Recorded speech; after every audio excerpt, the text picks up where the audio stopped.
I'm making this video to show you how I go about building custom diecasts for NASCAR.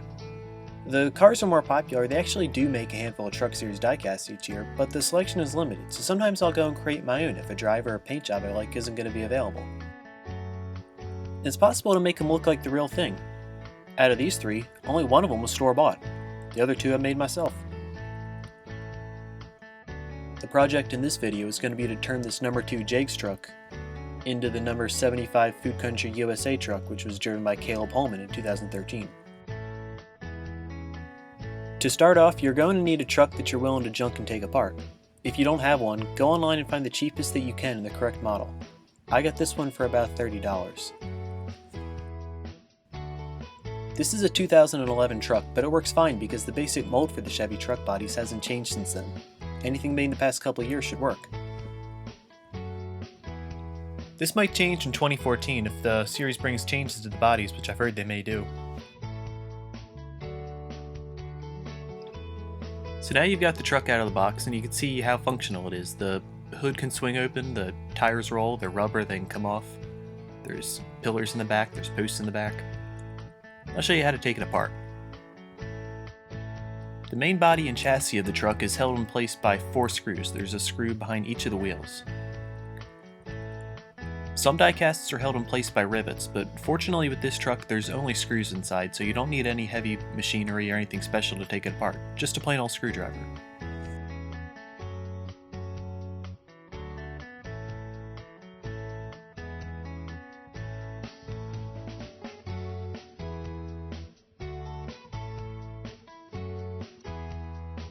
When you've twisted all 4 screws out, you can lift it up by the wheels and the entire body will pull out of the truck.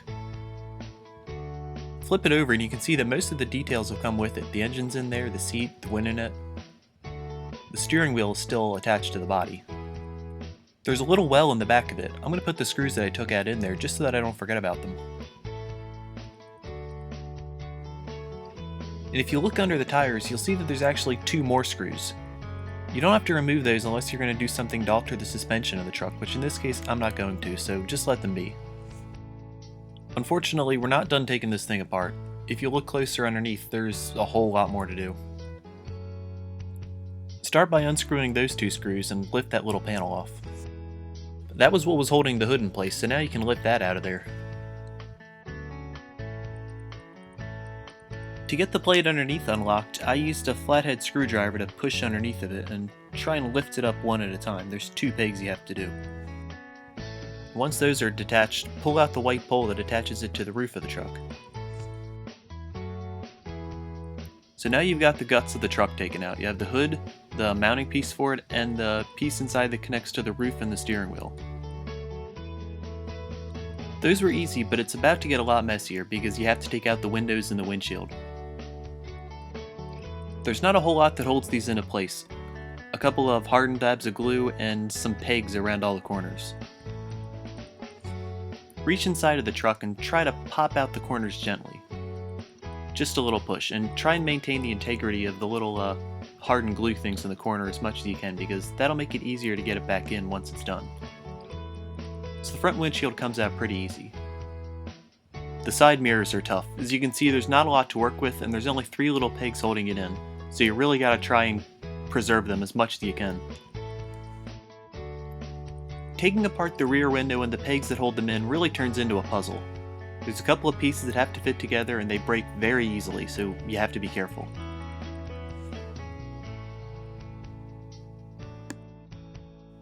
Start by taking your screwdriver and chipping away at the ceiling that's holding the pegs into the underside of the truck.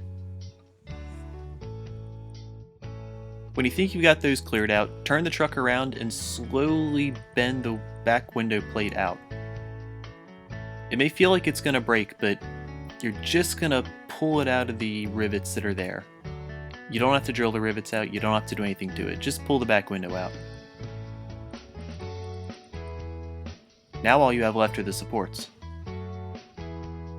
It's going to seem like a good idea just to pull the pegs right out of the bed, but unless you have them loosened up all the way to the point where they can just slide right out, don't do that because there's a chance that they can break off right at the base.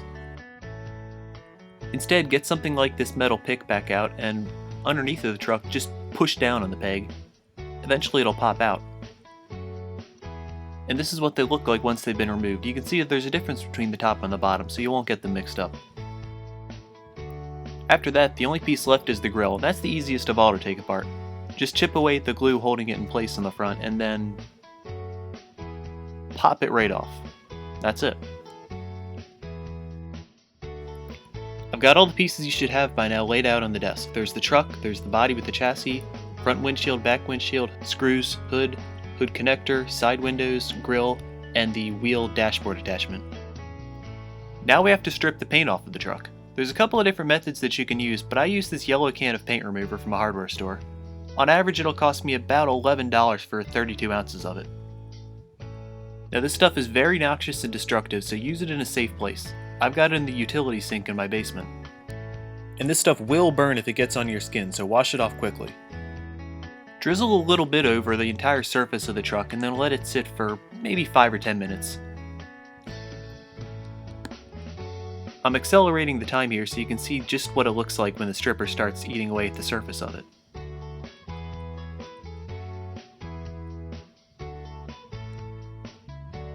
It might look like the truck itself is melting, but that's just the paint coming off. The metal underneath is going to be totally fine. Scrape a little bit of it away here so you can see what I'm talking about. Wipe the rest of it away with wet and dry paper towels, and you can see what just one coat of the stripper did to it. There's still some left, but it's mostly in the nose and other areas that it may have missed. You may have to use a different angle to get the rear bumper. And don't forget about the hood, you gotta strip that down too. I'll let it swim in its own container. There's always going to be some paint left over in the little nooks and crannies of the truck. Just use a little metal pick or a toothpick or something else to chip away at it. After the truck is clean and dry, you can paint it. Set up an area on top of some newspaper and use some kind of support to get the truck up off of the ground so the paint won't pull up underneath of it. Here I've got a stack of pennies taped together and the lid off of one of my spray paint containers. If you can't paint outside, do something like I'm doing here and paint in your garage with the door open whenever you spray. Of course, the day that I filmed this, it was below freezing outside, so I've got a space heater running. Try and keep the area above 50 degrees so that the paint will dry correctly. Spray in 2 stages, primer first, black in this case, and then whatever color best matches. Spray light coats until the body is evenly covered, and make sure that you get the front and rear bumpers too. Spray cans cost me an average of about $4.50 to buy, but it can range anywhere from $3 to $6 depending on the store. Just shop around until you find the right shade for the job. I usually find what I'm looking for without having to settle for whatever I think is going to be closest. When you think the paint should be dry, wait an extra hour before you handle it. Smudging something up on the surface now would mean stripping and starting all over again.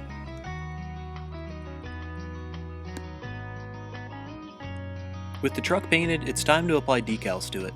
This is what a sheet of decal stickers looks like, and there's a number of ways you can go about getting one. The link here is to the site that I buy mine from, HowTo's place, which has a huge database of decals to choose from. eBay can also be a good place to find some, or if you have the right software and printer, you can create your own. This sheet cost me $30, but on average you can get one for $20.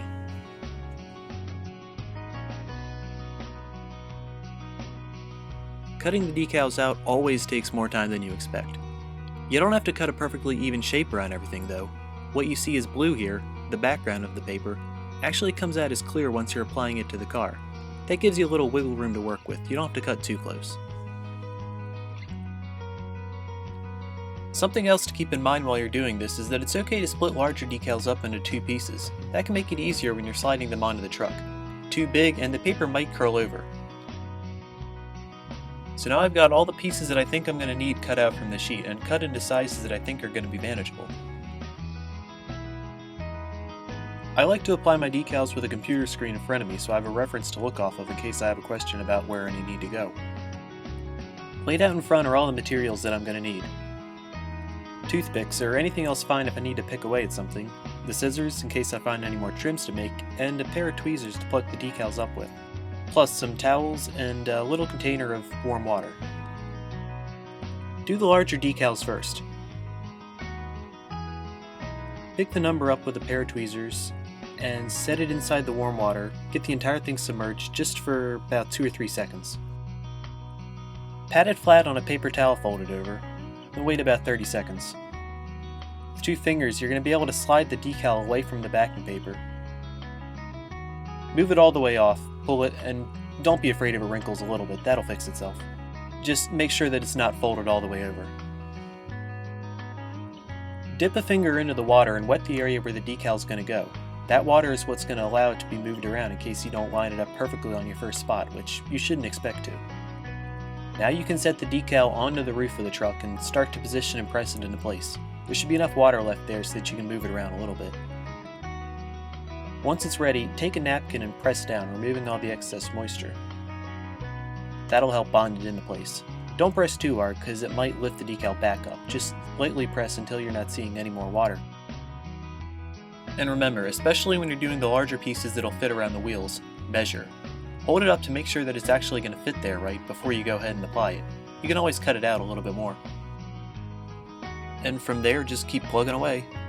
Repeat the process as many times as you have to until you've got all the decals on.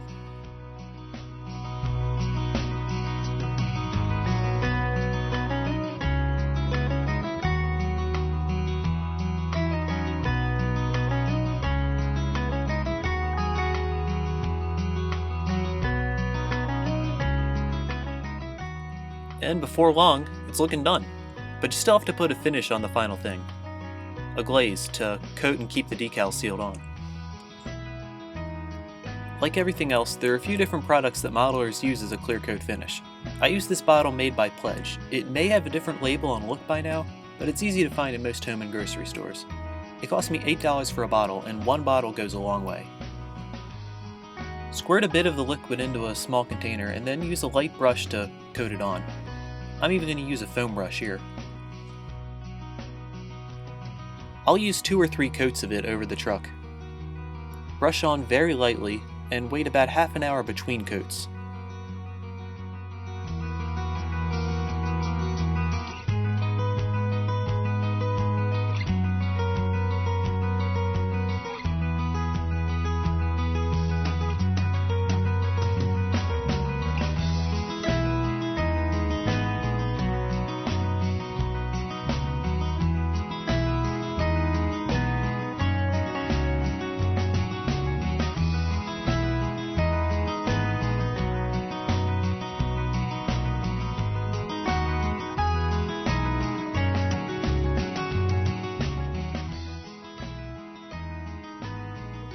I'd recommend letting the polish dry overnight before you start handling the truck again.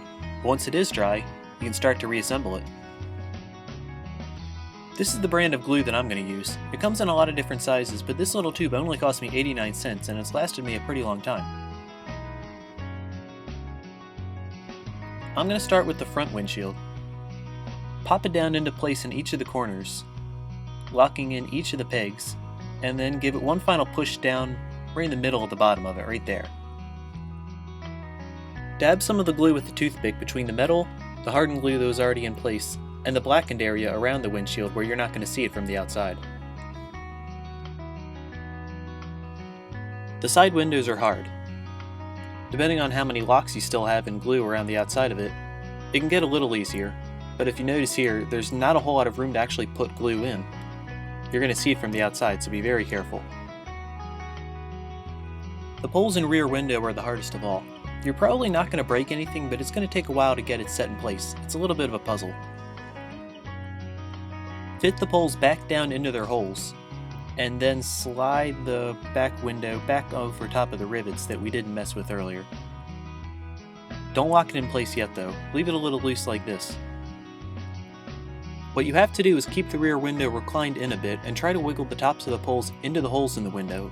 Then once they're both in, lock the window into place. It may take a few tries. This is what it's going to look like when it's done, and this area right here on the top of the bed is what I'm talking about where it's going to lock in. It's also where you're going to glue. You can use the bottle itself to squirt some into place and just smear it between the metal and the plastic part of the window. Glue the holes into place from the bottom too. The last piece of the exterior that has to be fitted back on is the grille. It pops into place on the outside and you're going to see big gaps on the inside that you can dab glue over. After that, we're going to put the plate back in that had the dashboard and the wheel. attach the hood over it, and then screw this connector plate back into place. One mistake that's real easy to make is not putting those screws in tight enough. If you do that, the hood won't stay open. Screwed in tighter, it should do this.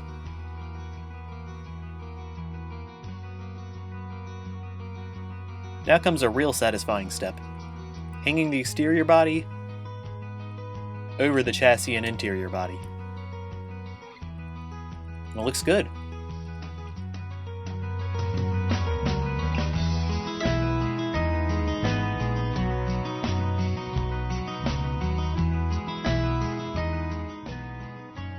Hopefully you still got the original 4 screws lying around. Just twist them back into place underneath. And flip it over. From start to finish, I just built my own custom truck.